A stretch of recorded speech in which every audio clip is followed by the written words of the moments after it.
Thank you so much for joining in. I'm Oscar Blue for Real America's Voice News. We are live, people, from the great country, an amazing country, and beautiful country of Panama. We arrived yesterday, and we are going to be here broadcasting for you live of the Darien Gap, closing of the Darien Gap, the potential philosophical closing of the Darien Gap that the new president, Mulino, has openly talked about, that he is going to close the most dangerous place for migrants to transit, that is the Darien Gap. Ultimately, this has caused a lot of controversy around the globe, and controversy for those that they want this to continue, that they want the trafficking to continue, that they want the suffering to continue, that they want this enormous insecurity measure as the migrants cross through these particular places where pathways that is horrible, that is the Darien Gap. We have been in the Darien Gap 4 times. We have walked the Darien Gap 4 times. Behind me, before I go on, before I move forward, and I explain what is going on and what is going to happen in the next incoming days. Behind me, it is the most beautiful place, one of the most beautiful places on the planet, that is the Panamanian Canal. You're going to see a huge ship of container, huge container ship right here. Ultimately, behind me, you're going to see it right now as we speak. So let us get right into it. So the new president-elect, the new president-elect Mulino, has openly said about closing the Darien Gap. We have been in the Darien Gap 4 times, walked the Darien Gap, and showed the entire world what this epicenter of migration that is so horrible. It is one of the most dangerous places where we have seen decomposed bodies. We have seen migrants drowning. We have seen migrants, losing their lives, assaults, rapes inside of the jungle. We have, seen actual. We were in a gunfight with the Centerfront, heroic agents of Centerfront against the cartel of Clan del Golfo. Ultimately, all of this erupted into a place that the new president of Panama, sorry about that, is a motor brake of a tractor trailer. The new president-elect the new president-elect of Panama, Mulino, has come out and said we are going to close the Darien Gap. On Friday, yesterday, a couple of days ago, on Friday, and I'm sorry if I did not put my link I'm gonna put my link right here. I didn't put my link for people to just donate and contribute to my independent reporting and travel fund. This right here, it helps me a lot. So I'm over here in Panama, so I completely appreciate your contributions and help. Miss Eva Skelly Peters put my link right there. That is a Buy Me a Coffee link. I will completely appreciate if you guys donate and contribute to my independent reporting and travel fund. Staying over here, it is not cheap. So thank you so much for your entire support, as we're going to bring you guys in the next 15 days coverage that nobody else has brought. Real America's Voice News. So Mulino came out. The elected president came out on Friday. He went to Lajas Blancas. Lajas Blancas is a migrant camp, which we have shown you many times before. Lajas Blancas is a migrant camp that we have shown you guys an overflow of almost 5,000 to 6,000 people at one time. There was one time that we show you that it was 8,000 people in that migrant camp. It was something that it was unbelievable to see. It was just a time explosion that happened. We were there, Ben Berquam and myself. We have been there, and our friend of Panama, Matthew Tomlin. We have been, there multiple times in Lajas Blancas. The new elected president of Panama went to Lajas Blancas, walked the migrant camp. He has never seen what this migration, the new elected president, what this migration has caused. And what this migration has caused is not only an environmental disaster, but also, the insecurities towards migrants, the abuse, the new market, the new human business, the NGOs living out of human misery, the cartels living out of human misery. This that has become a new market, living out of human misery and living out of human slavery. This is, unbelievable. And the new elected president went into Lajas Blancas on Friday. After he went into Lajas Blancas on Friday, he walked the migrant camp, and the things that he saw for him was completely shocking. For us, We have been there multiple times. For us, it was not shocking. We have seen this kind of situations in the past. For him, it was completely shocking. And the decision that he took, the new elected president of Panama, the decision that he took after he saw what was going on in the migrant camps was absolutely shocking.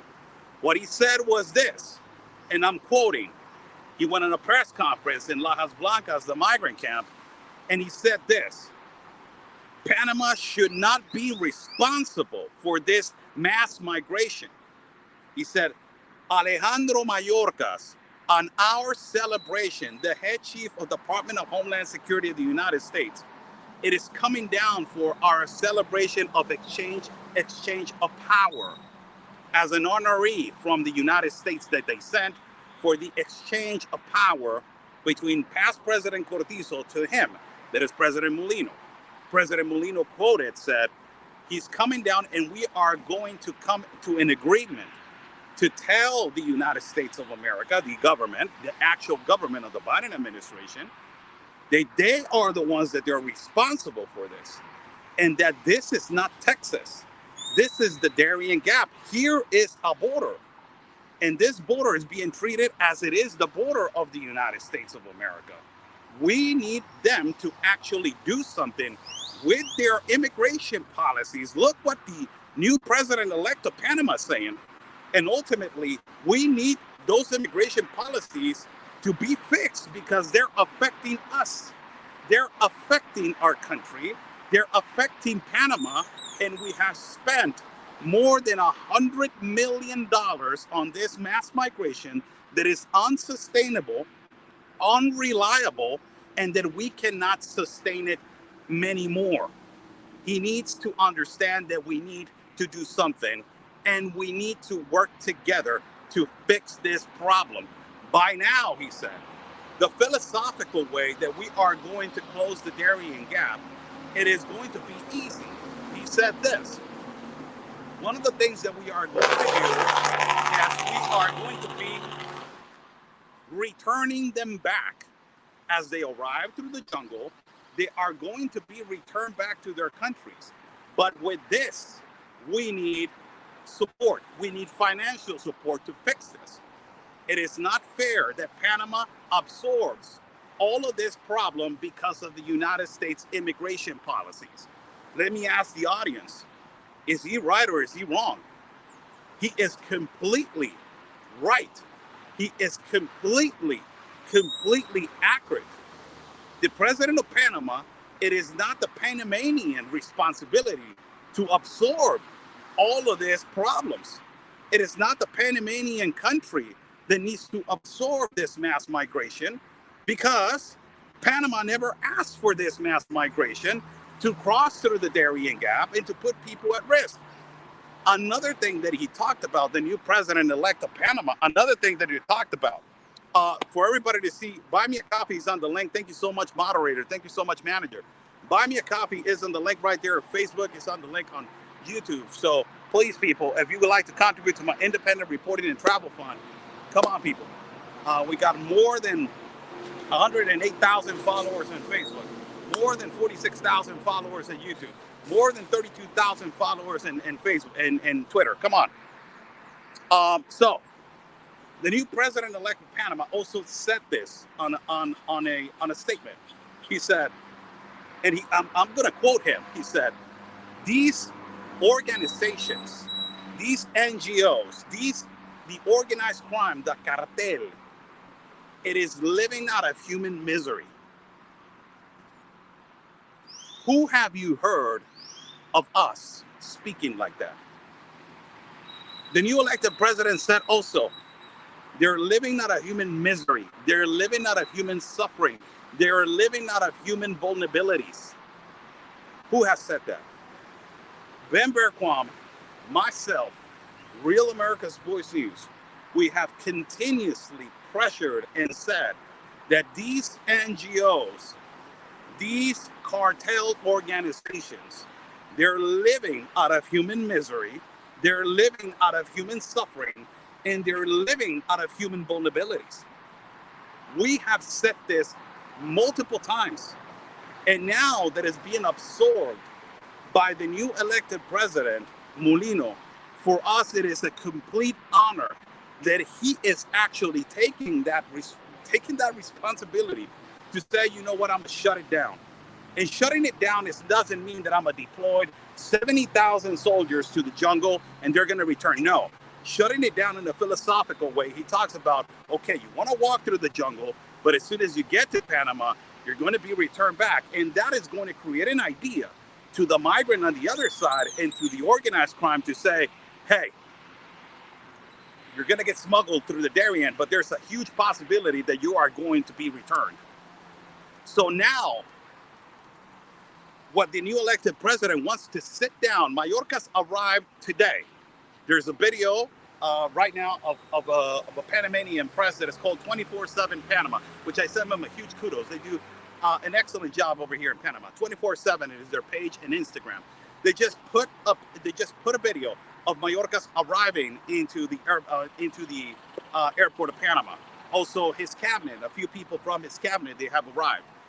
What President Mulino wants to discuss with him is how they are going to receive support to fix this, and how the United States is going to try to fix their immigration policies, because what we have said multiple times, people, the collateral damage that the Biden administration has caused through Central and South America, it is irreparable. And we have said this multiple times. I have said it on multiple networks. Said it with Epoch Times. I said it with Steve Bannon in the War Room. I said it with correspondents of Fox that they work for, for Hannity. I said it with correspondents that they work for other big networks. Said it multiple times to them. I said the damage that the Biden administration has done to the central part of the continent in South America, it is irreparable. And now that the new elected president of Panama is saying, you know what, enough is enough. We cannot be handling this. We cannot be absorbing this. We have to spend more than $100 million on this. How are we going to sustain this? It's unsustainable. And he has come out a couple of press conferences that as soon as I saw the press conference and I saw him coming out, the new elected president, and basically discussing these topics, I'm like, man, he's coming strong. He's not playing around. He's coming strong. He's not playing around. And I am completely in faith, first of all, in faith in God, that this is going to be fixed. That is an evil route for people to understand. People that haven't seen that, people that haven't walked that route, for God's sake, that is an evil route. That is the devil. A lot of people have died on that route.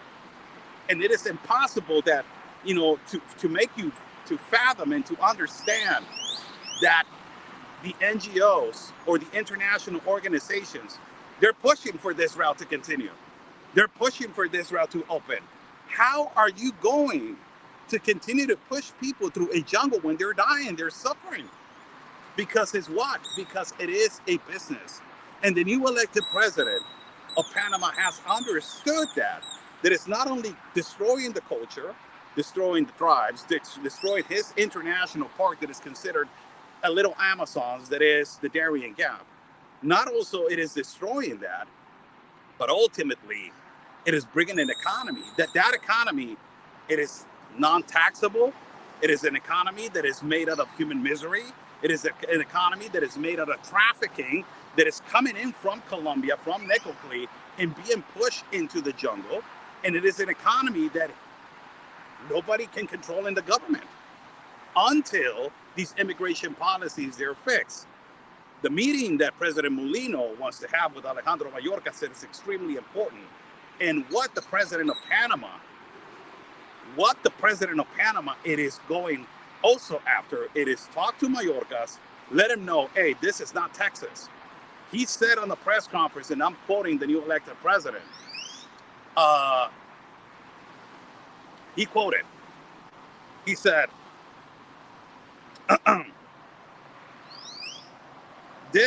the international park has been converted into a mass humanitarian business, into a mass humanitarian business out of human misery.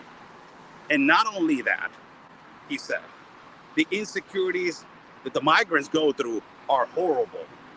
But we need to let the Biden administration understand that this is not Texas.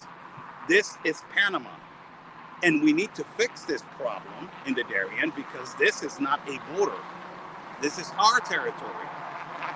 And it is a lot of money that we're spending on saving people that they're coming massively through a jungle. And he talked about more than $100 million. $100 million that they have spent. It's a lot of money. It's a lot of money. As today, Alejandro Mayorkas has arrived. Tomorrow it is the celebration of the exchange of power.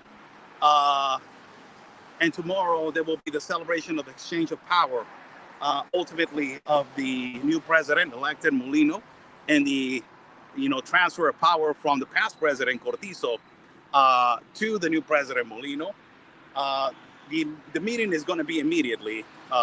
Alejandro Mayorkas just arrived today. That is Sunday. Tomorrow is the celebration. And I believe that tomorrow's Monday, he's going to leave ultimately back into the United States of America. If the president of Panama stands his ground, like the statements that he has made, I'm just telling you, I'm just telling everybody, it is going not, in a way, philosophical way, shut down. And the one that is going to make a difference of this mass migration through the Darien Gap, it is going to be this new president, elected president from Panama, Mulino. That's the guy that is going to make the difference. Without violating human rights, it's actually doing the difference. He's saving lives, and he's defending the human rights of people to not walk and to not, transit into this horrible place. It's actually a humongous difference what he's doing. So let's see what happens tomorrow as this meeting it is going to occur between the new elected president and ultimately not only that, the new elected president, but also Alejandro Mayorkas. Let's see what happens. There's a viral video right now that I will try to download. And I have asked several contacts, serious contacts. There's a video that it was viral on social media, specifically on TikTok. That is where all the migrants post their videos as they are walking through the Darien. And there are parts in the Darien which Senafront, the border authorities of Panama, have already put concertina wire to deviate the coyotes and the traffickers through other routes. So they will only walk through one route and they will not smuggle them in through other ones. That video, it is actually legitimate. There's actually now concertina wire being directed and put in several areas of the jungle. Places where Ben Berquam and myself, we have walked. And it is, I will tell you, right now it is rainy season. As you see, it is cloudy. It was raining hard like 15 minutes ago. That's why I didn't come out, 15 minutes ago. It's supposed to be live 15 minutes ago before this. But it was raining hard. I cannot even imagine right now how it is inside of the jungle because it has been raining for the past 2 weeks hard over here in Panama. We have walked the Darien in rainy season, and I will tell you, it is one of the most difficult things that I ever done in my life. There was a particular point that we were worried because Ben was so sick that he was not, able to walk, and he was not able to continue. And we were sick and worried about Ben because that trip he was really sick. On the first trip, I was completely destroyed. My groins were destroyed, and on this last one also my groins were destroyed. Everything I had cramps, all that. But on this third trip, during rainy season, it was hard. And right now it has been raining hard over here. And I cannot even fathom and imagine what these people are going through right now inside of the Darien. What these people are going through inside of the Darien, being pushed by animals that is the cartel of Colombia, without no repercussion whatsoever, because until now, there hasn't been no repercussions. President-elect Mulino also wants to target and talk to the president of Colombia. And to talk to him is going to be something serious, because the president of Colombia is a huge mercenary leftist, huge progressive leftist that absolutely has been protecting the guerrillero organizations in the jungle and hasn't gone up and hasn't gone against them. And he has known in the past, from being one habilitator to one of the leaders and kingpins of cartels in history, that is Pablo Emilio Escobar Gaviria. This is the current president of Colombia. So is that conversation going to go one way or another way? We don't even know. He wants to sit down with them and tell him, hey, you know what, man? This is not working out. This is not the particular way that we need to handle things. And all of your criminal organizations, they're making millions. They're making millions of dollars. Meanwhile, in the Panamanian territory, the majority of migrants are dying.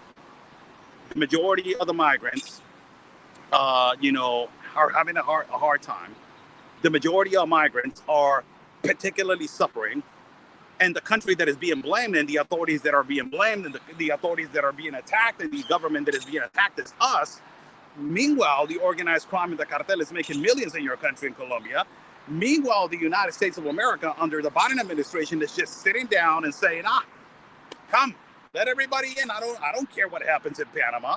I don't care what happens in Guatemala. I don't care what happens in Costa Rica. I don't care what happens in Nicaragua, Honduras, El Salvador. And particularly, I don't care what happens in Mexico. Is this a huge business for the organized crime, for some particular corrupt governments? Yes, it is. Yes, it is. It's a huge business. And let's talk about that, because in Mexico, a lot of the people have said, well, the Mexican government is not doing anything. We have seen multiple videos, as I have documented more than 11 caravans, where the National Guard goes one-on-one trying to stop the migration of these massive caravans. But it's just so, there's thousands of these migrants against 20, 30, 50 officials. And it is so difficult to do it. You know, when the Institute National of Immigration of Mexico tries to operate and detain, they're being signalized of being inhuman, racist.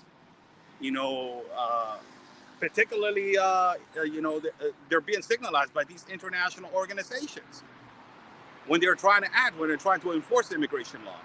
And a lot of people in America say, what is Mexico doing? They're not doing anything. Well, particularly, you should ask that to your government. The collateral damage that the Biden administration it is doing to Central and South America is irreparable. And I have said you to this multiple times. And now you are going to listen to that irreparable damage by the new elected president of Panama, which apparently in the past two press conferences that he has given on Friday, I think that his attitude is enough is enough. You have made a lot of money over here, over our territory, plus we are getting attacked, plus we need to fund this, and plus you're the one that is, projecting this agenda, talking about the United States government now. You don't want to stop it. You want to continue with this. And we're not even getting help from you. It's like, get the hell out of here. What are we doing? It is a lose-lose situation for us. It is a win-win situation for your agenda, for the Biden administration. It is a win-win situation for the organized crime and the cartel and the part of Colombia and also Mexico and also Central America. And ultimately, it is a win-win situation for the NGOs. But it's not a win-win situation for the epicenter of the most dangerous place for migrants, that is the Darien, because the Darien Gap is being destroyed. The Darien Gap is being completely eradicated, contaminated by tons and tons of trash and decomposed bodies. And at the same time, the organizations are getting attacked. Where we have seen this, and you know what? Mulino, the new elected president Mulino, said something that is extremely interesting. And I was a little bit in shock when he said it. He said, these NGOs, they're living out of human misery. We have said that, but when he said it, I was like, holy cow, man, he's coming strong. Because this is a reality, people. We have said this multiple times.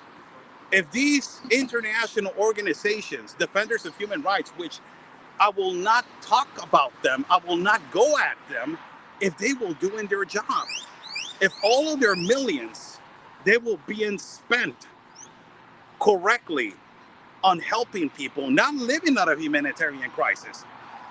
2 blocks away from where I'm standing right now, it is City of Knowledge. This is where last time that we were here, Ben Bergquam and myself, a United Nations officer, because it's United Nations compound, followed us all the way to the hotel and told us, you cannot record over there with your big camera. You can go with your phone, but you cannot record over there. This means that they do not want us to be recording over there because they live like kings and queens. That compound that I have shown you guys multiple times, they live like kings and queens. It is not a lie. They live like kings and queens. It is not a lie. It is a beautiful compound. They live on first class offices. That was a former compound of the military back when the canal used to be part of the United States of America. Then that compound, the military compound, was delivered to Panama. And then the NGOs, OIM, all of these, the Clinton Foundation, all of these NGOs, they just stationed themselves there. And you have the main corporations of these human rights living on a rich and beautiful compound. Meanwhile, 3 hours away from here, 3 hours away from this particular place, it is the epicenter of migration in a jungle where they're living on feces, where they're living on tents, where migrants are dying consistently in the jungle, drowning at this particular juncture and point, where people are suffering, where you have it in huge infections ultimately, and we haven't talked about the sicknesses. I have gotten, every time that I go inside of the jungle, I get sick. And we have talked about this. Michael Young said, there's something fishy about that, Oscar. Every time that you go in there, you get sick. And I said, yes, every time I get sick, and there's something in the water. Sorry about that, the mosquitoes. Something in the water, something that is in there. It's difficult to walk the Darien because you get to understand all these obstacles. At first, we were, rookies. When we walked the first time, Ben and I, we were rookies. We were not, obtaining all of the knowledge that we wanted it to make it more easier. On the second trip, it was much easier. On the fourth trip, we knew the pain. We knew how to acknowledge the pain, and we knew ultimately that there was a big possibility of getting sick. This is another problem with the migrants. A lot of them, they get sick. A lot of them, they get dengue. A lot of them, they are particularly, in possibilities of getting first stations of malaria, because of the infestation, the contamination of the water. And the migrants drink out of the high parts of the cascades where the water comes down. So they go up, but this doesn't mean that this water is pristine, that is clean. No, it means that this water, there's a high possibility that you're going to get some kind of feces from the animals, some kind of bacteria for God knows who, or there is a possibility that you're just going to drink clear water for the next, 2-3 hours. But there's a big possibility that you're not. And this kind of sicknesses, they're going from country to country. And the migrants are being pushed to do this enormous walking from border to border to border to border, sick, tired, under extortion, under corruption, under breaking laws, under coming in illicitly to a border, under not respecting the process, under respecting the process, under waiting on the streets, asking for money, doing this. Holy cow, for God's sake, is this a migration? Is this a migration? What kind of humanitarian business this is? What kind of inhuman migration this is? That is completely the opposite of what we are so much accustomed to see as a normal migration. This is not a normal migration. And the new elected president of Panama has completely seen that. And for us to basically understand that, it is unbelievable. I will do something right now. I'm just going to walk a little bit on the compound of the City of Knowledge for all of you guys. Let me flip the camera and let's go walk so you guys can see how these people live like kings and queens.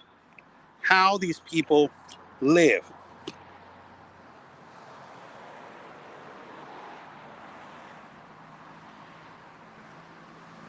Like kings and queens. I will flip the camera right now in 1 second. Let me just hold my tripod correctly and let's walk.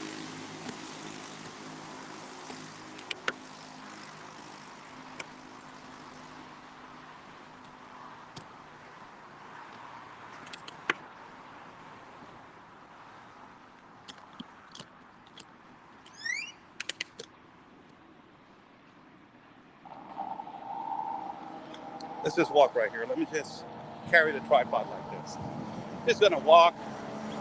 So I'm just gonna show you one venue, one avenue, where you are going to see actually the new United Nations buildings, ultimately how they live, how this compound that it used to be a military station that is beautiful, by the way, by the United States of America, now it's transformed into this new city of knowledge. And this city of knowledge, as is being said, how's the microphone doing, by the way? I'm plugging into a really new microphone, a good microphone. It's supposedly the sound's supposed to be crisp and clean, and I don't know if it is crisp and clean, but hopefully it is. So we are going to walk right now and show you this. Let me just flip the camera right here. More, where settings, settings right here. Camera and front, back camera, and here you go. Share this out. You know, buy me a coffee. It is pinned right there on the chat, people. You know, buy me a coffee. It is pinned right there in the chat. People that want to contribute to my independent reporting and travel fund. After I did this live feed explaining to you everything, it is obvious that I was going to bring you guys here and to show you how these people live and show you how these people, these NGOs, these international organizations, how do they live? Their vehicles, their state-of-the-art vehicles, you know, everything how they are. And the buildings, you know, the buildings that they are completely first-class buildings, state-of-the-art buildings, you know. It is called City of Knowledge. It's one of the places that, you know, it's one of the most beautiful places right here in the part of Clayton, Panama. I love this place, Clayton, Panama, because on the left side, you will have a multi-million view, right? Which is the multi-million view? The multi-million view that you got, it is the canal, man. Look at that beautiful thing over there. It's the canal on this side. That's the Canal of Panama right there. That it was given away by a former president of the United States of America, which I don't remember his name. I'm sorry, Mexican-born, Mexican national, so I don't remember his name. But this is one of the most beautiful places in Panama. I really love this, how this is a beautiful place. So I'm gonna walk first to the right-hand side. I wanna show you this beautiful building right here on the right-hand side. You see this beautiful building right here? This beautiful building right here that you see, this is a United Nations building. See these vehicles right here? They're all by the NGOs. As you see the flags on top.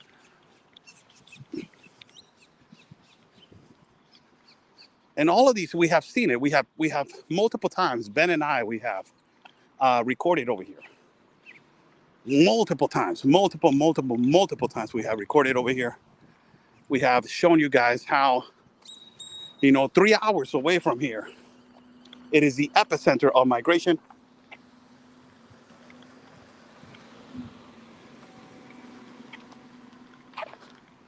See, United Nations right here, it says. United Nations, City of Knowledge. We are transforming this space that it will be the new house of agencies of the United Nations. So this is the new house of agencies of the United Nations. This is going to be the new house of agencies of the United Nations. Look at this. Isn't this beautiful? just for everybody to see how these people live like kings and queens. And 3 hours away from here, man, there is a horrible epicenter of migration. I'm just gonna walk through this uh, area right here to see what kind of NGOs. I think that the Clinton Foundation is over there.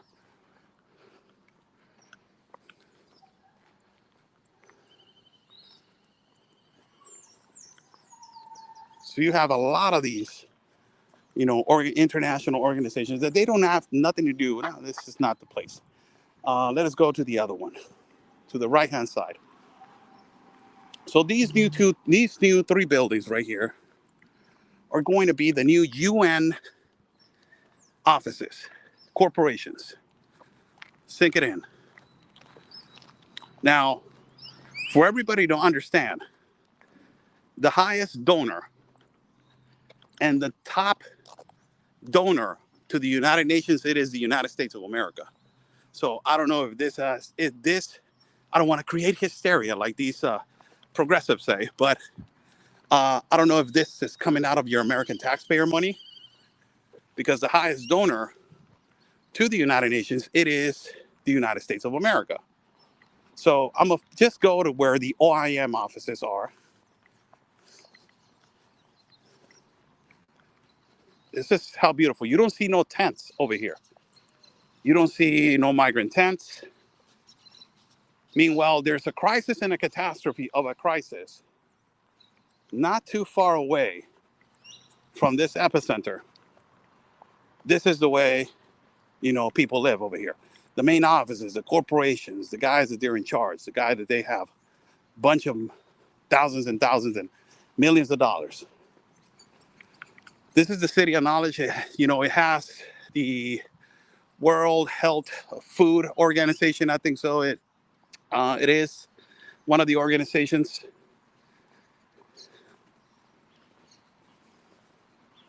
Thank you for joining in. I'm Oscar Blue for Real America's Voice News. We're live from Panama as the new Director of Homeland Security, Alejandro Mayorkas, arrived today to sit down and try and talk to the new elected president of Panama, Mulino, which the new elected president of Panama, one of his firm decisions is to shut down the Darien. This is the World Program of Food right here. Ultimately, Alejandro Mayorkas arrived to be part of the celebration of exchange of power. But not only that, to be part of that, but also ultimately to sit down with the new elected president of Panama. And as they are going to sit down and try to talk about this negotiation of particularly how they are going to try to close the Darien, because the incentivization of the Biden administration to continue with this open border policies, and now, trying to pander to the Hispanic vote on this executive order that he just put out, plus adding to the fact that he never has fixed this crisis, that, under the Biden administration, more migrants have died under the limitations of Mexico and the United States between those two borders. It is horrible. These policies have not worked. And the new elected president of Panama has, he knows about this, that these policies are not working and they're being mishandled. So this is how this compound looks. And what is the name of that animal? That's a huge, what the hell is that? That's a huge, what is it? A rat? Or what is it, a beaver? What the hell is that, man? That's huge. Holy cow, that's a rat.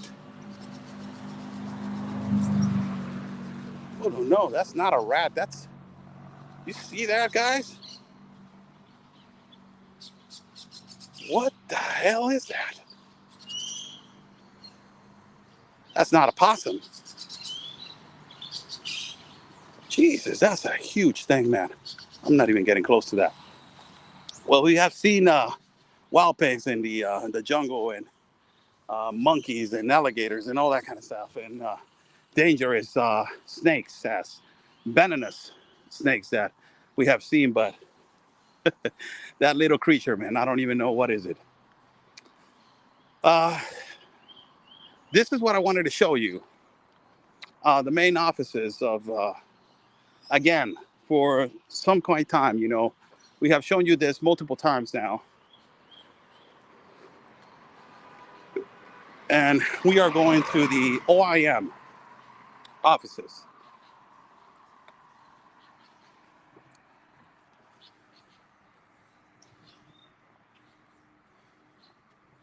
Un tacuache, dicen por ahí. This is the UNDRR, is the Office of the United Nations for Reduction of Risk and Disasters. This right here. Look at these compounds, how they were turned into these international organization compounds.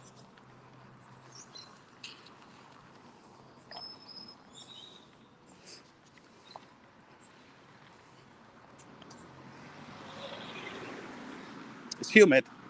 Has been raining for everybody to see, and everybody to has been raining, so we're going to go to the jungle again. We will be there for 2 to 3 days in through the difficult part, so that's why buy me a coffee. It is right there. If people don't want to join and contribute to our independent reporting and travel fund, buy me a coffee. People, it's a donation right there. You can donate with $5 a coffee. It will help a lot. We have a lot of people, thousands of people in our platform, so we'll completely appreciate me while there's our stay over here if you want to contribute to our independent reporting and travel fund. OIM, immigration offices, look at this, how they live. They're beautiful, nice cars. This is the office of OIM. 3 hours away from here, there is the epicenter of a crisis, of a migration. And this is how their offices are. 3 hours, you have this enormous compound when you don't see no tents, nobody. And you see right here, their enormous and beautiful compound and offices right here. This is OIM. Let me flip the camera so I can talk to you guys for a little bit. Meanwhile, I am right here in the offices of OIM.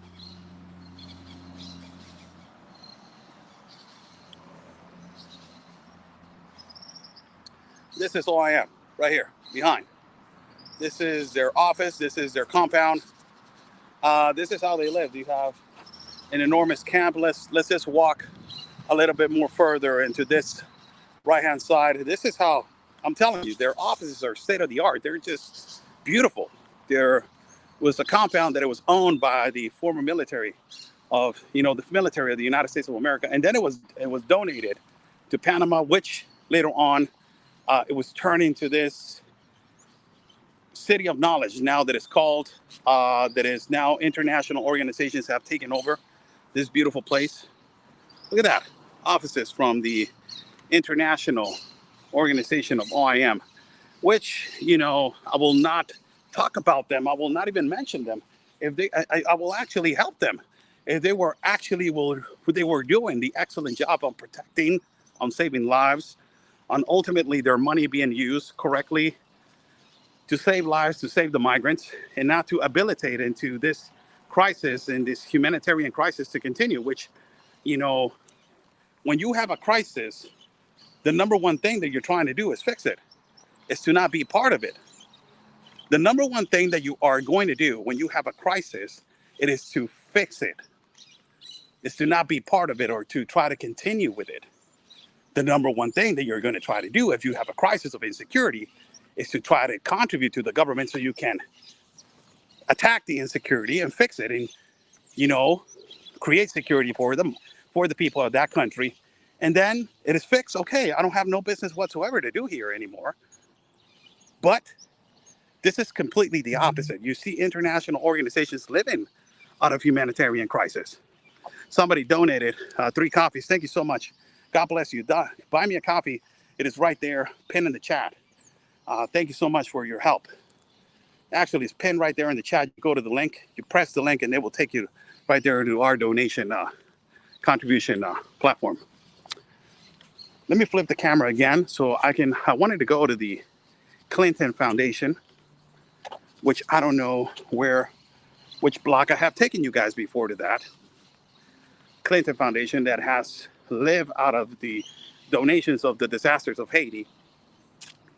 But I wanted to flip the camera and take you all the way over there.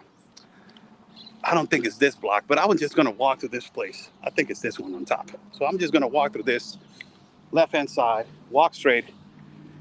And if we see it, we see it. If we don't, I'll bring you tomorrow. I'll be here for the next incoming days. We are possibly going to go tomorrow. Somebody also bought me a coffee. Thank you so much, Anonymous.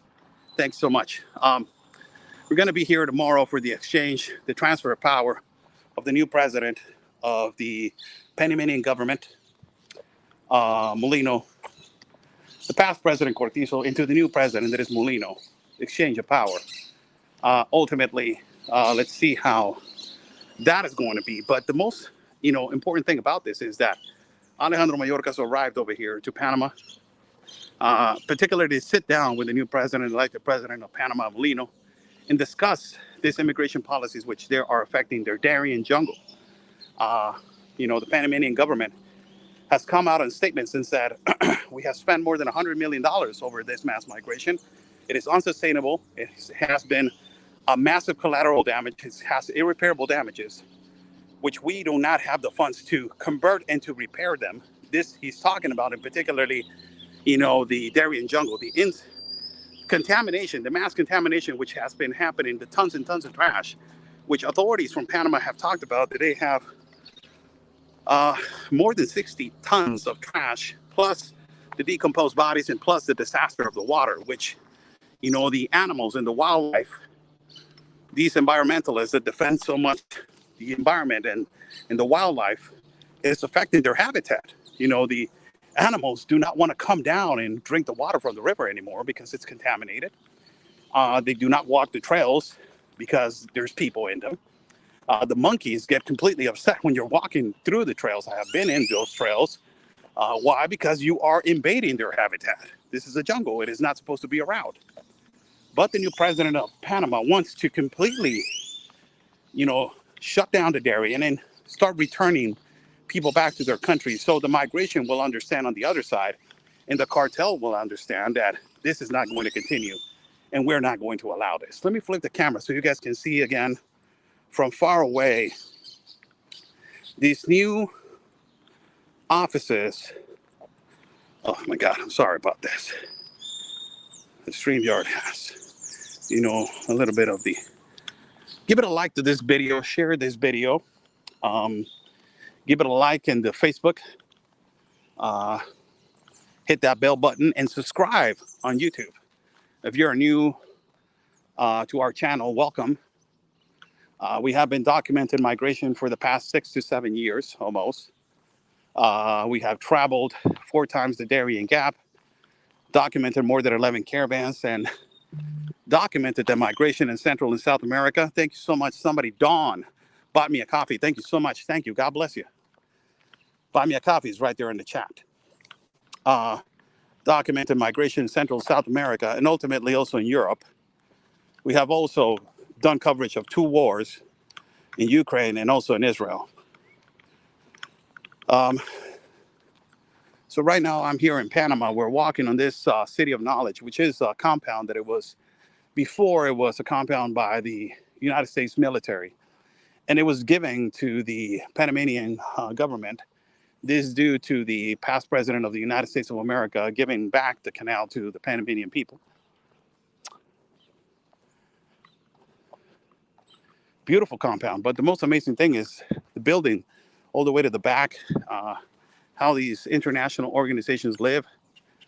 And at the meantime, you have a catastrophe of a migration at a jungle where people are dying. These NGOs, they're making millions, man, and the cartels are making millions. And ultimately, not only the cartels, but these kind of NGOs, let me just, give you this right here. Look who it is over here. Just 1 block away from OIM. Clinton. Right here. Clinton. Health Access Initiative. Clinton. They're over here. Look at this. How beautiful this office is. The Clinton Health Access Initiative. Look at that.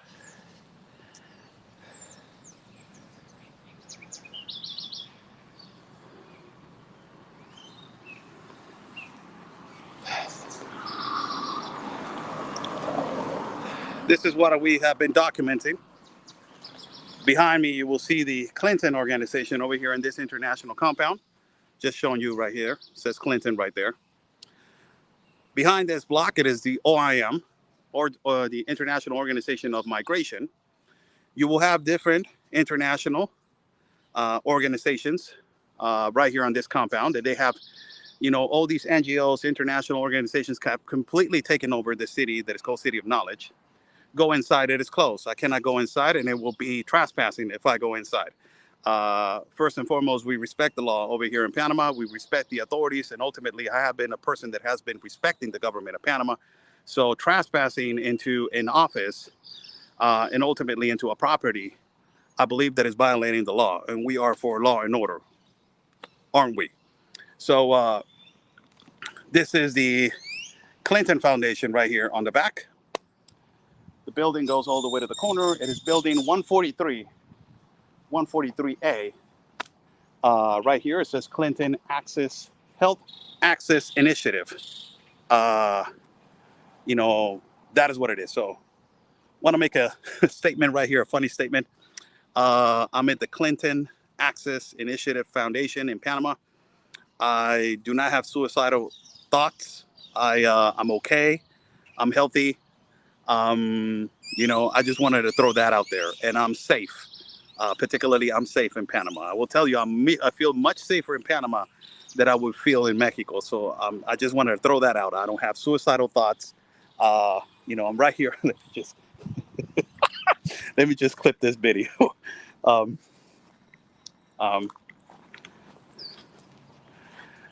Oscar Blue live right here from the Clinton Health Access Initiative, the Clinton Foundation, right here in Panama. Behind this block, it is the Organization International of Migration, the OIM. As I'm walking and showing our public how these NGOs have taken over these compound, this beautiful former military compound of the United States of America. As I'm showing to my public this, I just want to tell to my public, I'm not having suicidal thoughts. I'm okay. I'm healthy. I feel really safe in Panama. I just wanted to throw that out there because I don't want something weird to happen. You already know how these people are, man. Something weird can happen. So let's continue to walk right here. You guys want to see behind how it is, this Clinton building, how it is behind. Let us show you how it is from the back. See if I have the ability to go to the back. Yes, I have access to go to the back. See if I have access right here. It's the building, has air conditioning, of course. It's an office. Has a nice patio on the back so you can sit down. So a nice patio on the back. Also, there's a hammock all the way to the back. Somebody lives here. So one of the most amazing things is this, the new building for the offices of the United Nations. It's a huge building. It's the biggest building and the biggest building on the compound. It is this. It's this one all the way to the back. It has 1, 2, 3 sections, I believe so. These 3 sections are from the United Nations. And I will show you comparable evidence about that. These offices are closed. They are on remodeling them and also rebuilding some of them. And also on the left, you will have the offices of the UNHCR. This is another office, the UNHCR. Look at this. The UNHCR on the left, right here. You see the office. There was a security guard right here. There was female security guard. Let us go all the way to the front so I can show you the offices of the UNHCR. By the way, UNHCR, I don't see no tents right here of you helping the migrants. That they are in a really vulnerable situation in the Darien Gap. It's called, right here it says Agency of the United Nations for the Refugees. I don't see no refugees right here. Let me just flip the camera and do a video. And then we can clip it, right?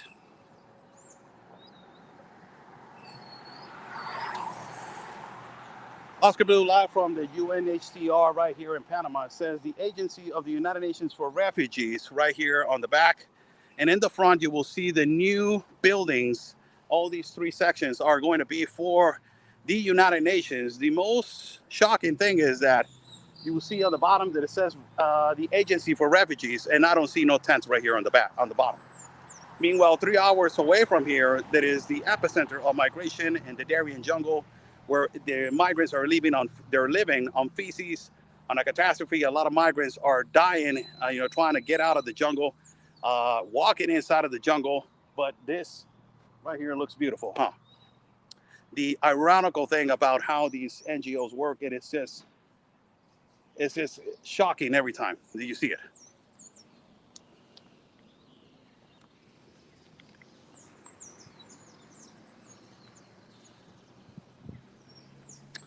So just for comparable evidence, for people to just realize that these three sections are going to be for the United Nations, for people to just understand that, comparable evidence are this signs that it says, House of the United Nations of Panama, parking lot on the back.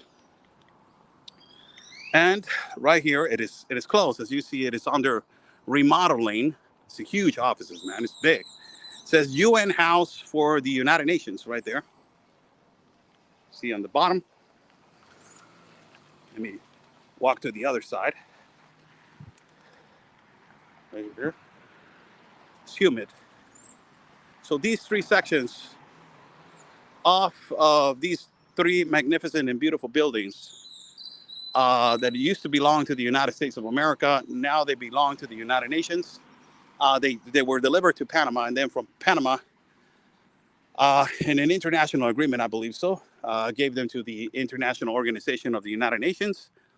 Now the United Nations is the owner of these three sections, and the highest donor for the United Nations that is being registered, it is the United States of America.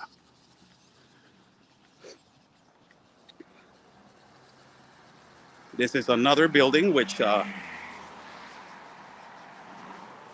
is nice, beautiful, and is being remodeled. As you see, there's a bark chip on the bottom. They're trying to put some plants, manure also for the fertilizer of the basically of the grass. And these three sections, they're huge, man. They're huge buildings. Look at this. It's all the way to the back, 1, 2, and 3. From the third one all the way to the first one, in front of that, it is the UNHCR. You walk across, and this is the building right here of the Clinton Foundation. You walk all the way to the back, and you go all the way to the front. To this side is the Organization of Migration, OIM. All of them over here. This City of Knowledge, it says, right here. And you see United Nations right here, it says right here.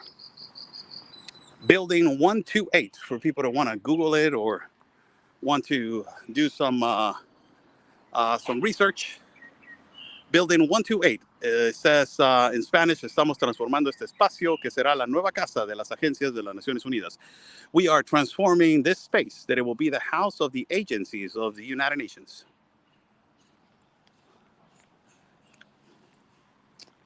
So this is the way it looks. This is the compound. It is huge. It is a huge compound, by the way. Humongous compound. As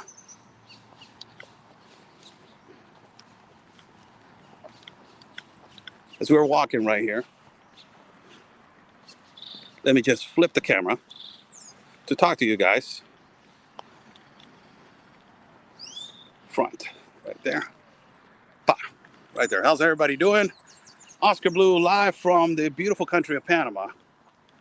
I was just walking on this compound that is the compound of the City of Knowledge. Somebody bought me, oh my God. Thanks so much. My wife and I pray for you. Thank you so much. Bought me 20 coffees, man. Whoa, my God. Thank you so much. Buy me a coffee is right there, pinned in the chat. For people that want to contribute to my independent reporting and travel fund. Man, my God, we need it so much.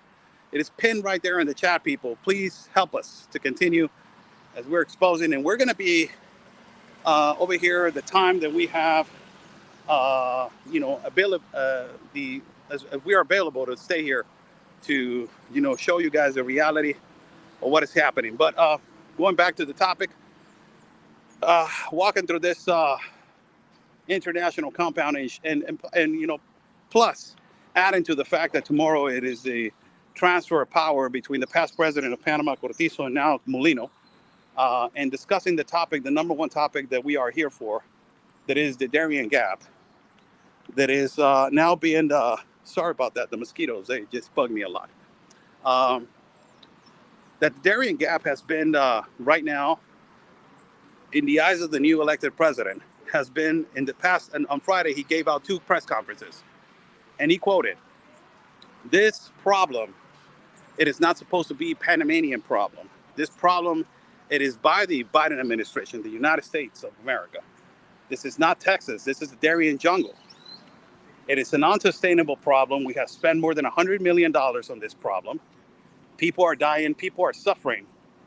And it is horrible." And he gave out and he reflected on a situation that when he was visiting the Lajas Blancas migrant camp, that we have been there multiple times. He reflected on one situation. He said there was a migrant that approached me and said to me, "Get me out of here. Get me out of here, please." He was yelling at him.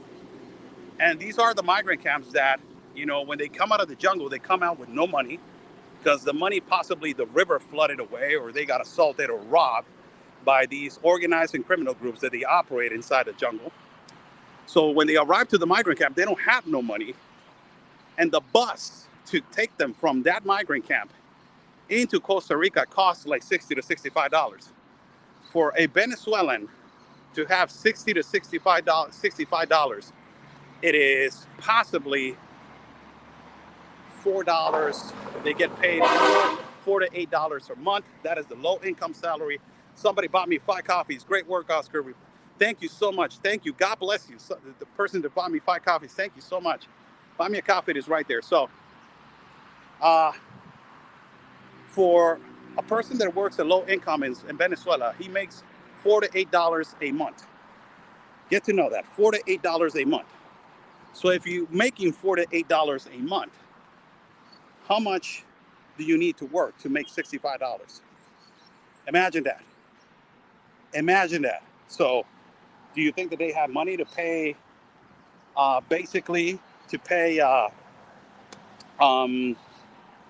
the bus ticket to get them? A lot of the money comes out of the United States of America because a lot of the money comes out of the family members that they are. I'm fixing the tripod for me to continue with you guys. So hold on a second.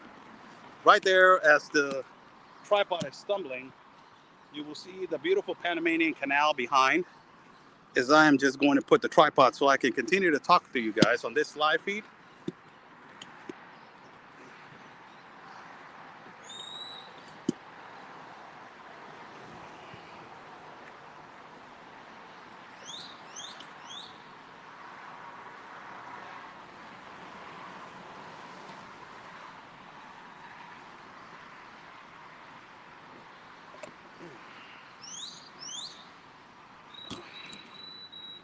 Just right here.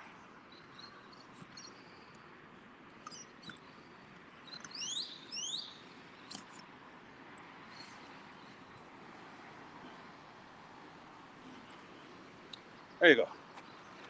Right here. Thank you so much for joining in. I'm Oscar Blue.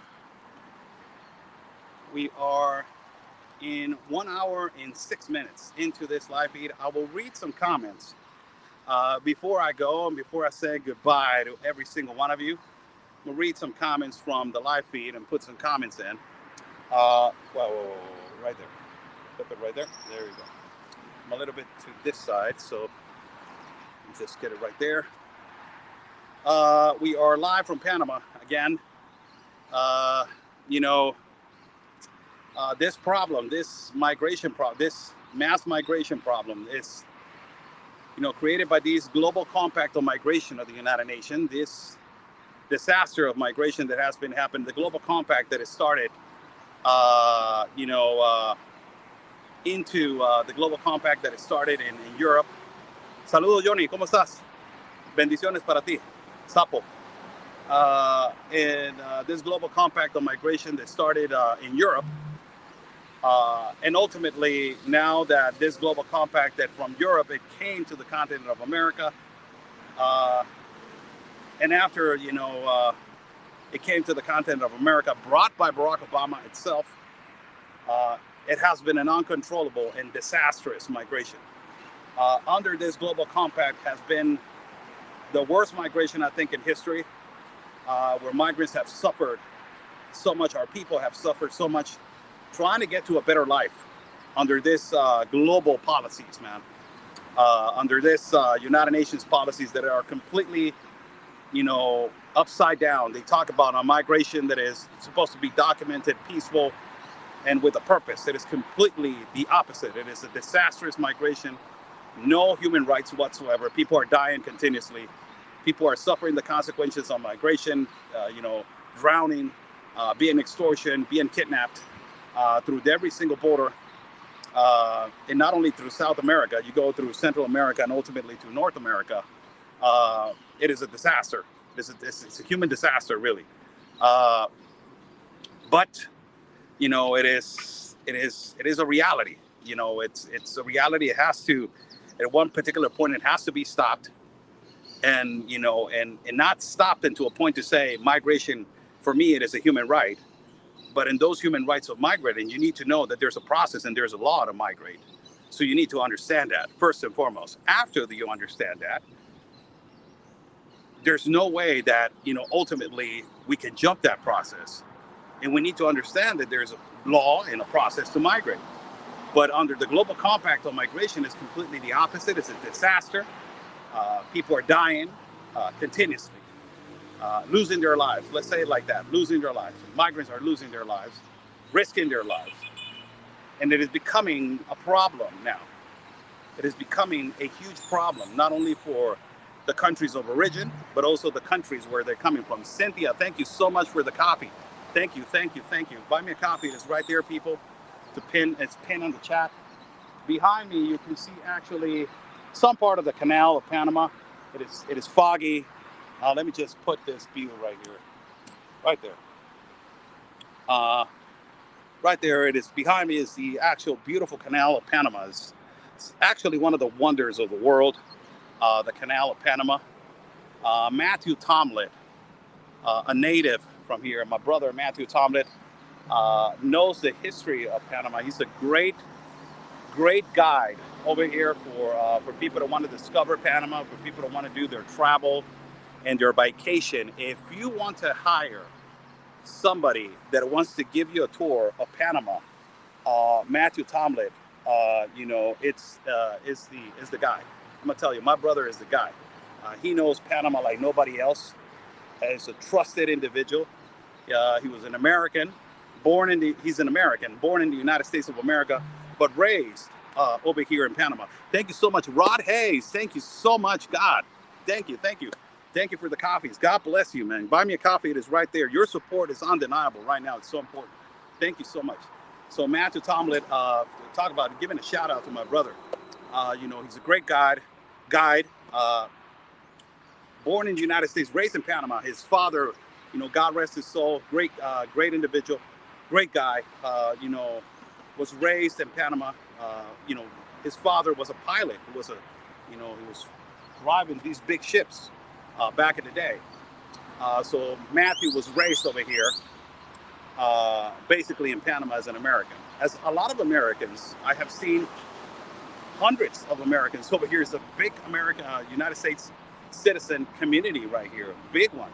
A lot of Americans live over here in Panama because a lot of them, they come from that background that the family used to work for the canal and they stayed here, and has become a beautiful country for them. And it is their country, as they were not born here, but they were raised here. And basically when they see these kind of problems, that because of American policies, their home, it is being, actually being affected as an epicenter.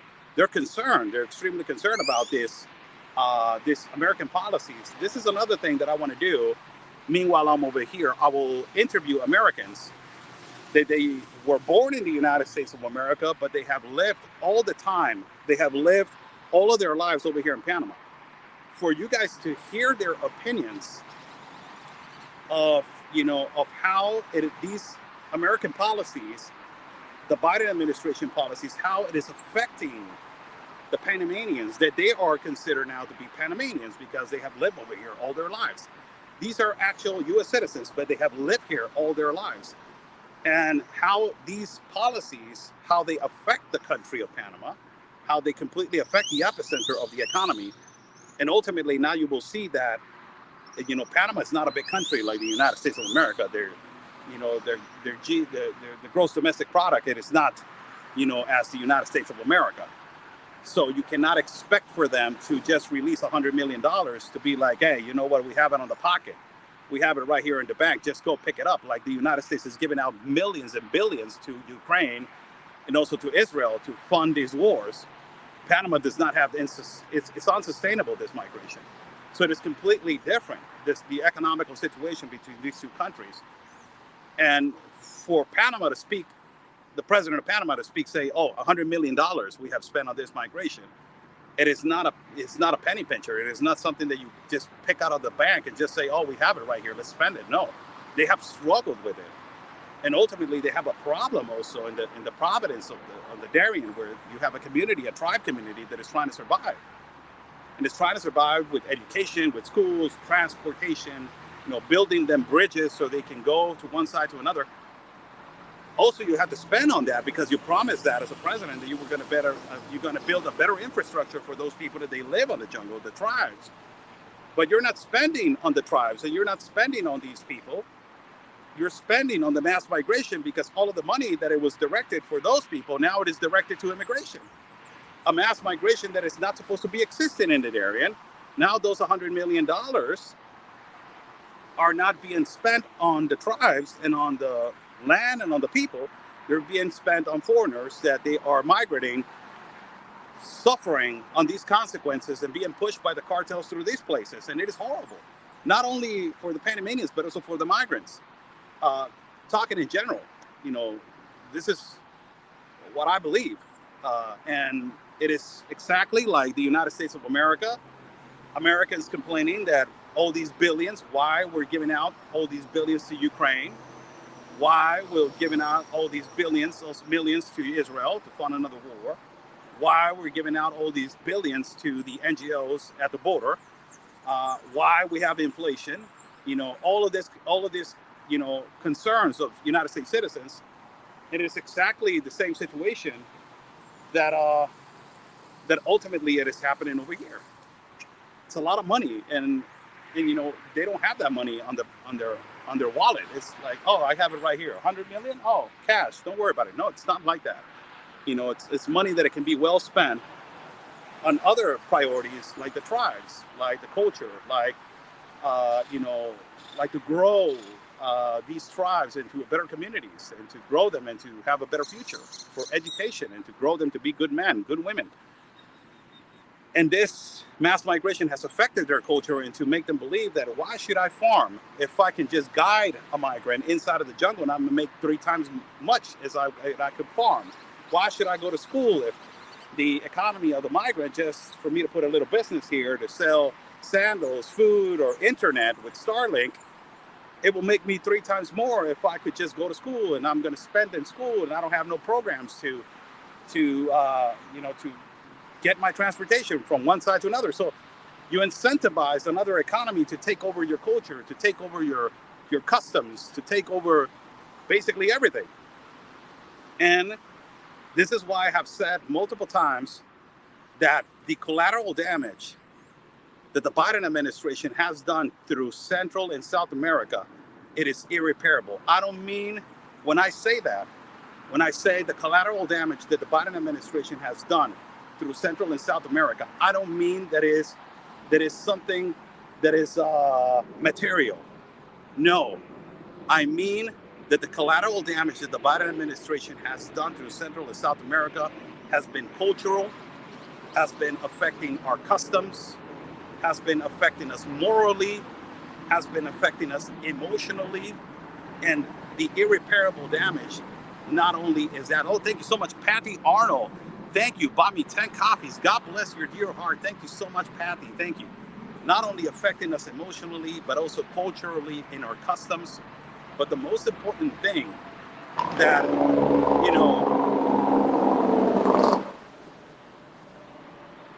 that we are losing. Thank you. Another one. Thank you. Another anonymous. Thank you for another 5 coffees. Thank you so much. Buy me a coffee. It is right there. God bless your dear hearts to everybody. We need your support to stay over here. Thank you so much. Not only affecting us emotionally, culturally, and customs, but I think the most important one that is affecting us, it is that migrant lives matter. We are losing lives. Children, women are being abused. Migrants are being extortioned and kidnapped. Children are losing their lives and they're being trafficked through these policies. And we're giving out, because of these policies of the Biden administration and the compliance also with the United Nations with this global compact, the cartel knows about the loopholes of these agreements, the international agreements. And because of the incentivization, the cartel has grown 2 times more. Economically, they know and they control the borders now. They know the smuggling. They know it has become an economy. We were walking Capurganá jungle in Colombia the first time, and we were talking to the guides, and the guides that they were carrying the backpacks, they were saying, in one day I can make easily $100. So, I work from Monday to Friday. I take Saturdays and Sundays off. I'm like, God's sake. Like, this guy makes $500 just carrying backpacks in the jungle. $500 a week. He has a family. He has bought a home, because this guy said, I didn't have a home before. Now because of the economy of me carrying backpacks through the jungle, now I have money to buy a house. I bought a house over here in Capurganá in an island. It's a beautiful island, by the way, a beautiful village that is close to the coast. I bought a house because of the economy of the migrants. They're walking, carrying backpacks. And I work from Monday to Friday and I make $500 free of tax. No tax deductible. It's just $500 clean. It's unbelievable. The amount of money and these are other jobs that you don't even understand. It's the damage that they have done into our culture, into the culture of these places. It is irreparable. And now that if they want to stop it, what do you think of the reaction of these people it is going to be? This is what I have said before to the Biden administration in comparison to talking about with the cartels in Mexico. What do you think that the cartels are going to say when another president, let's say hypothetically, Donald Trump comes into office and says it's closed? What do you think the cartels are going to say? This is the irreparable damage that I'm talking about. The cartels are not going to be like, oh, okay, it's closed. Okay, pick it up, Juan, Jose. It's done. We're done. We made a lot of money. Let's try next administration. Let's see if it works again. Do you think that it's going to be like that? Do you think that they're going to go just like that? You have made them more richer, more powerful in the side of Mexico. They have controlled the open border gaps. Of course, you're going to decrease the power of them, but it's going to be a fight over power. It is exactly over here. That is the collateral damage that I'm talking about, that is affecting their culture. And now they're going to be like, what am I going to do? Let's say this example that I just put you, the guy that is carrying backpacks up to the jungle, what is he going to do now? He was making $500 a week. the economy of the migrant is going to end if they close the Darien. What is he going to do now? What is he going to start? He's already got accustomed for years to make $500 or more per week. Now, what is he going to do? Is he going to go and find a normal job, farm, go back to his family and say, you know what? I think we're going to go, work at a, restaurant and, bartend or something like that, or I don't know, go work at the farm and try to sell, something, or what do you think they're going to do? This is the other collateral damage. Thank you so much, Edward, for the 5 copies. Oscar, we appreciate your eye-opening messages. Thank you so much. Thank you. It's coming in the messages right here. So this is the actual situation. Tom Servo says, so effing what? They are destroying ours. No, Tom Servo. Your Biden administration, it is destroying you. The Biden administration brought this problem to you. The Biden administration opened the doors. The Biden administration, under their administration, more migrants have died under the limitations of Mexico and the United States because of this mass migration. Your Congress is infiltrated. Your Senate is infiltrated by a uniparty. That they know that this massive crisis that is happening at the border and migrants are dying and the cartels are making millions and millions and they're not stopping it. And your policies are the ones that they are habilitating this to continue. That's it. Don't put no excuses because of them. No, this wouldn't be happening if you will not be part of this global compact. And if you will be part of it, respect the process of migration. But you're allowing millions of people to enter through a non-port of entry. This is your administration, not nobody else. Don't try to blame other countries for it. And don't try to blame other administrations for it. This is the current administration of the United States of America, which is part of it, in which other countries are falling into this domino effect. That if the United States of America gets out of this United Nations global compact, other countries, what are they going to do? They're not going to try to force the United States of America to do that. It says, I'm a Trumpian. Whatever you are, if you're a Trumper, if you are not a Trumper, I'm a Mexican national, man. I'm not a Republican or a Democrat. I'm a Mexican national. I was born in Mexico. So that's your opinion. Whatever you want to be. I'm just telling you what it is. Even if a Republican was running office and he was part of this problem, I will tell you it is because of this Republican president. But now you have a Democrat president, which we know their agenda, in which we know what they are a part of. And we know the disaster of the border that they have created. Nobody else. We, the independents, that we are non-part of political party, right? We understand both sides of the aisle. Republicans are also part of this problem because you don't see them at the border. You don't see them active at the border. Congress, senators. I've seen a few senators that they're active at the border. Man, Ted Cruz. Who else has been active at the border? Who else? Somebody says Mexican cartels are blamed too. Also, yes, they are blamed also. And you're actually accurate about that. You're actually absolutely accurate. But a thing that I want for you to understand and for us to understand each other, the Mexican cartels will not be anything if the demand was not there. They would exist, but the problem will not be exacerbated in the United States of America if the demand was not there, brother. The Mexican cartels have grown so much because the number one buyer of fentanyl, it is the United States of America. The number one habilitator and distributor of cocaine, it is the inside of the United States of America. The number one buyer of marijuana that is being trafficked, it is inside of the United States of America. And the number one distributor of artillery to the cartel, it is from the United States to Mexico. So it's a problem that it has grown because of the demand. It's a problem that Mexico needs to fix. Absolutely, the government of Mexico. There's no justification whatsoever for the Mexican government to not stop the cartels and label them as terrorists. the number one thing that it needs to be done. Somebody bought me 3 coffees. God bless your dear heart. Thank you so much. Buy me a coffee. It's right there. Thank you so much. I don't know why it's stopping, because there's a lot of corruption, a lot of money that is being involved, a lot of money laundering. It's a lot. But ultimately, not only that, it is the level of demand. So we need to understand that.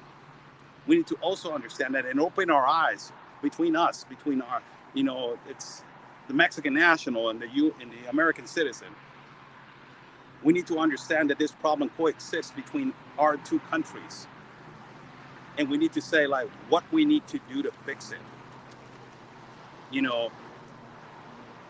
So we need to understand that. What can we need to do? What can we do together to fix it? Together, we the people in the United States of America, we the people in Mexico. What can we do to fix it? Of course, you need a strong leader to do that. And the only leader that has done that, and I'm sorry for the liberals and the progressives, that they are going to get upset because of that. Oh, he's a Trumper, or he's a white supremacist, oh, he's a traitor to his people. All of these terminologies that I'm so accustomed of you saying. Xenophobe, transphobe, pronoun phobic, white supremacist, conspiracy theorists, all these disgusting terminologies that you put us in a box so you can label us as you want to. The only one that has done something against that is the current actual runner-up of the Republicans to be president, Donald Trump. The only one that has gone one-on-one to say, I'm gonna do it in a more smarter way. I'm gonna affect them economically, financially. So I'm gonna put a threat of a tariff, and they will understand that it will be a domino effect. You go directly to the pockets of the businessman, the one that runs the companies, Chevrolet, Mazda, the big monsters. You affect them, and then they're gonna start screaming to the president, hey man, you need to fix this problem. My God, Mago, thank you so much. Bought me a coffee. Thank you so much. Maggie, thank you so much. So you affect them, you affect the businessman first. Then they will scream to the president like, hey man, you need to fix your border because this guy is gonna kick our butts in the wallet. You need to do something about that, man. And this is the domino effect that Donald Trump did. The effect that he did was like, I'm gonna put a threat of a tariff, but he knew what he was doing on the bottom. He knew, I'm gonna hit them in the pockets and they're gonna start screaming to you. And these guys are gonna demand a secure border. I'm just not gonna do anything. I'm just gonna put a threat of a tariff. So, there's ways to do it without using force. There's ways to do it without using violence. There's ways to do it without using artillery. There's ways to do it without using guns. There's ways to do it. And you have to decrease the power first to make them weak. And then when you make them weak, that's when you hit. This is how you do it. But the Biden administration has made this stronger, 2 times stronger, and now you are going to try to go one-on-one with them. You have made them stronger, instead of making them weaker, you are making them stronger. And economically, they have found other ways. Let me just give you an example. The Clan del Golfo cartel that operates in Colombia, ultimately now they're operating all the way to Turkey, bringing the Chinese nationals to smuggle them in through the Darien Gap. Look how big this market has become. The Clan del Golfo cartel of Colombia, now they operate all the way to Turkey. Amazing. They have the ability now to move all the way to Turkey, operate from there, and bring them over here because this line of smuggling and trafficking has become so much of a business that is inevitably one, on the balance with the trafficking of synthetic drugs. So it's a competition of, where can they make more money? And you made another competition in which it was not the number one outlet for them to make millions, that it was synthetic drugs. Now the number one, another outlet to make a lot of money, it is the trafficking of humans.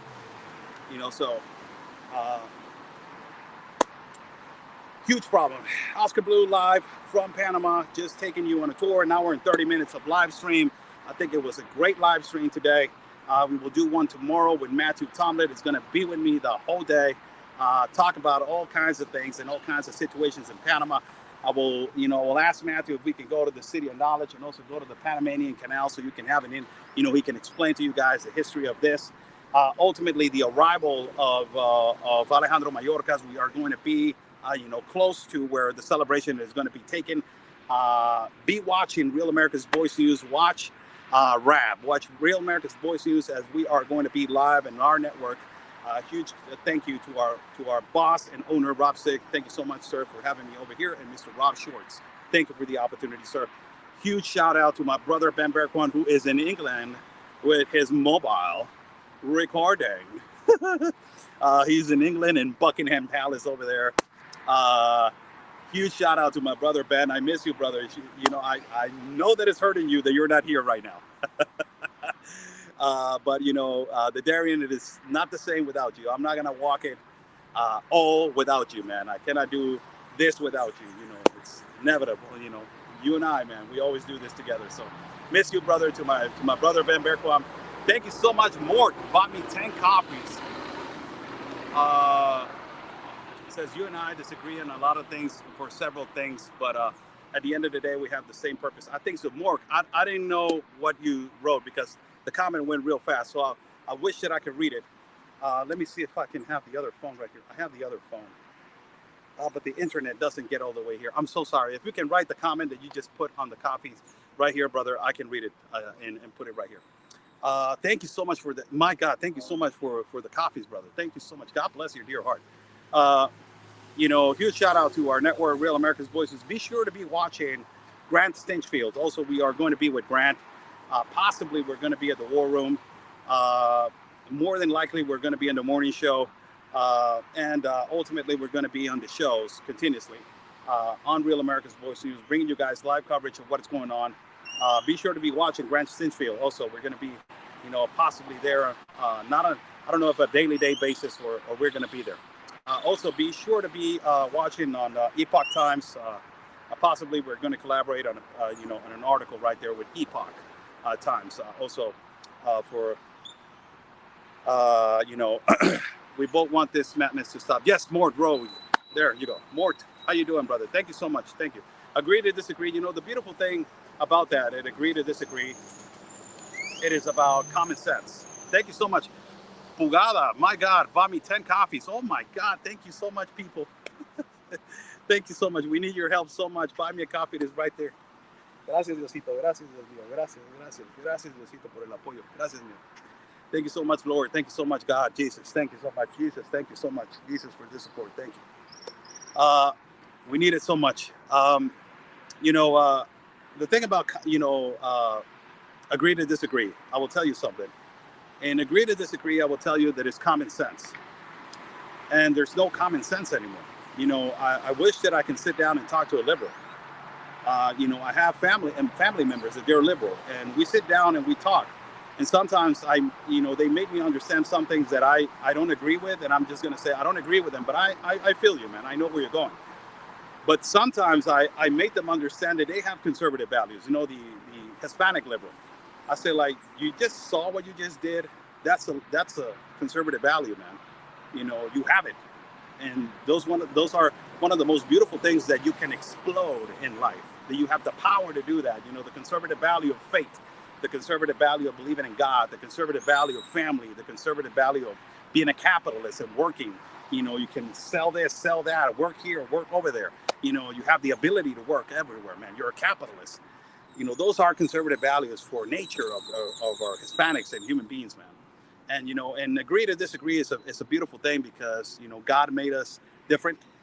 And at the end of the day, you and me, we believe in God. So it's not about what you say or what I say. At the end of the day, it's Team Jesus, and we are here because it is a fight. It's a spiritual war. We know that,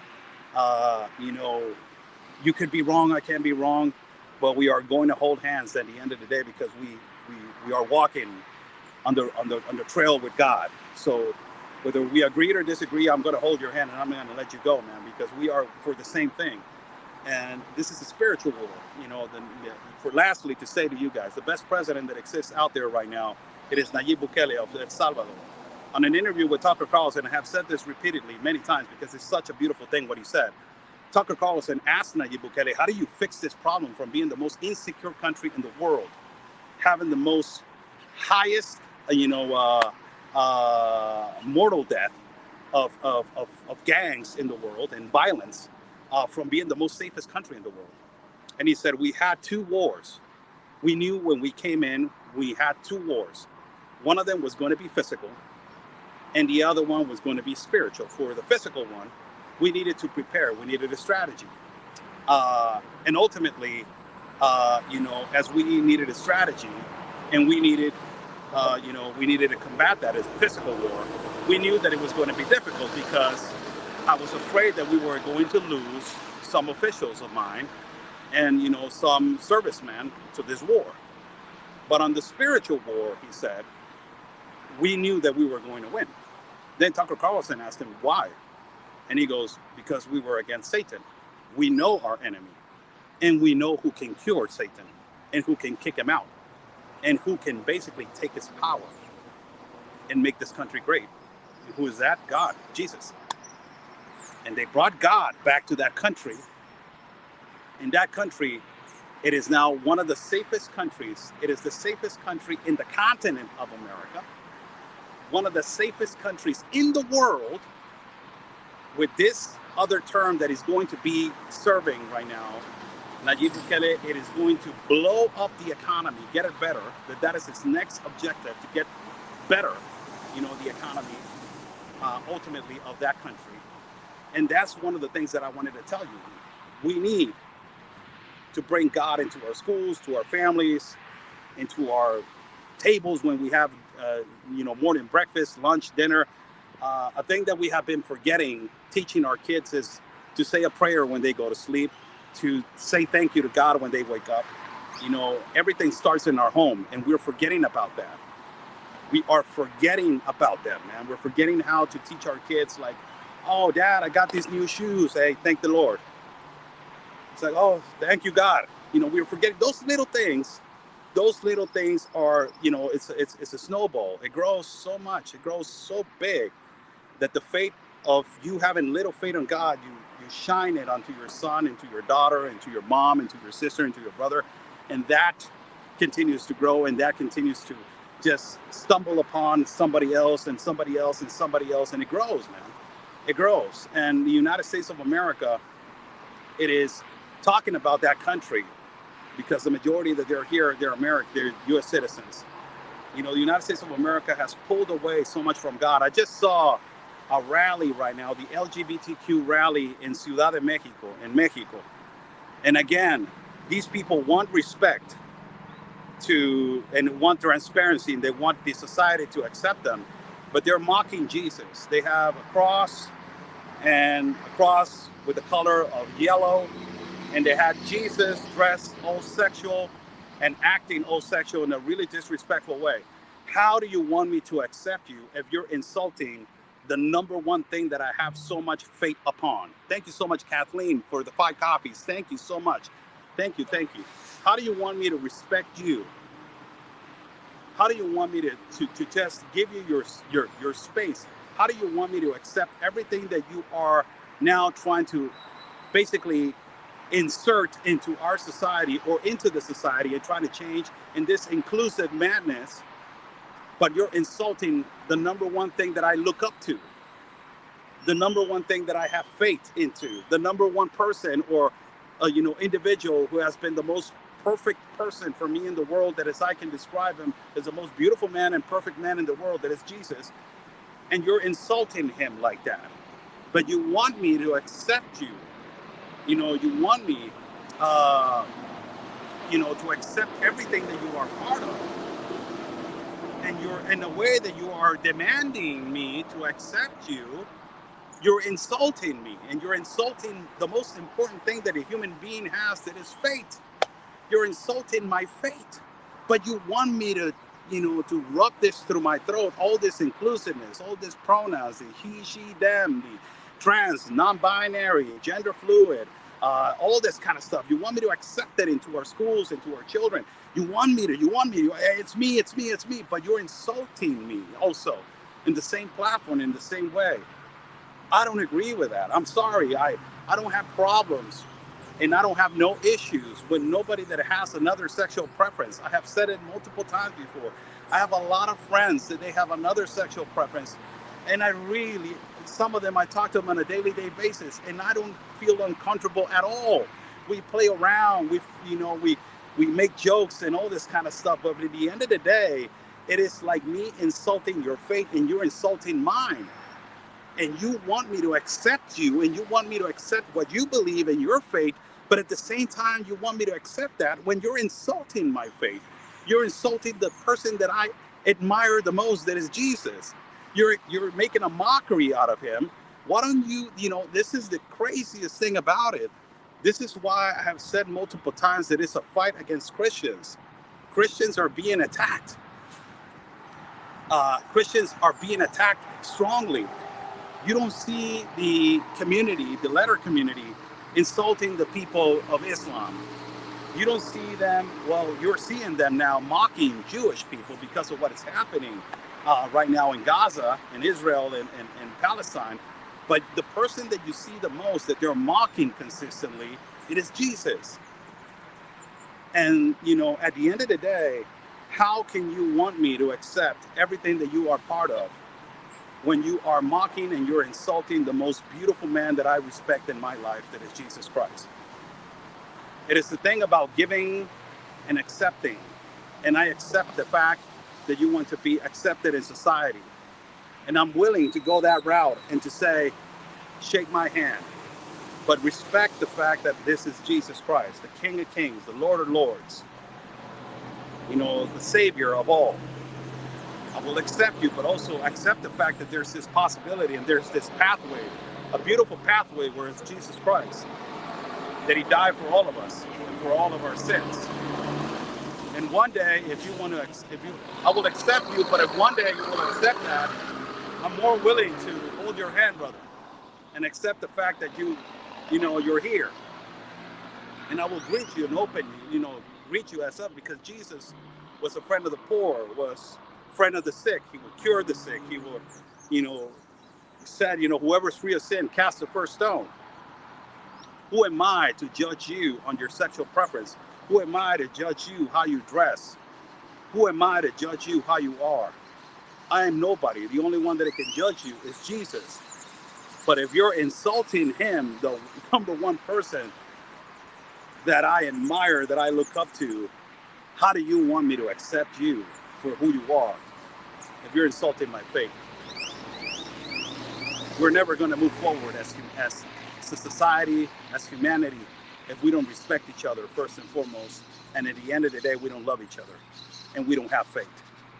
A man without faith is an empty soul walking in an empty world with no purpose.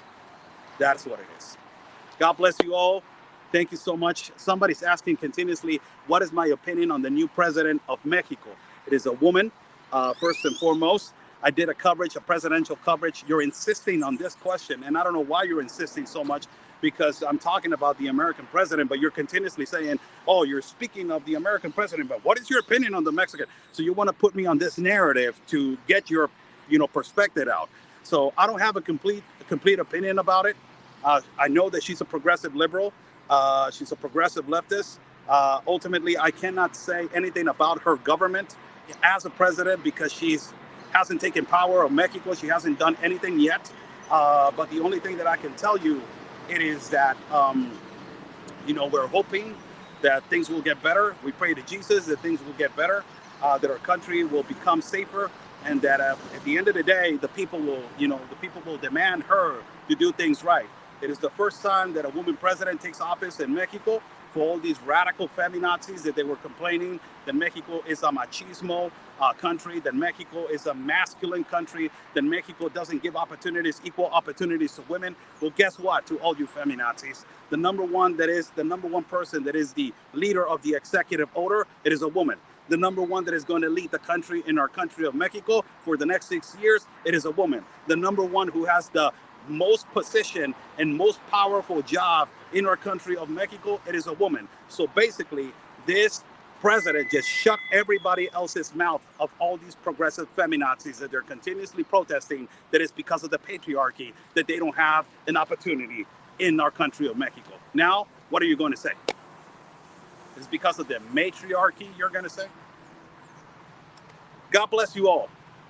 Let us find peace. I'm over here to say goodbye to everybody. An hour and 46 minutes of this live feed. I'm Oscar Blue for Real America's Voice News. Real America's Voice News is going to be doing the coverage that nobody else is doing over here in the Darien Gap in Panama, as my brother Ben Bergbaum is over there in England doing the coverage, and he's going to return back to the United States of America to continue with the coverage in the United States of America. Other than that, hold on a minute. The train is coming. Give you a good glimpse of the train.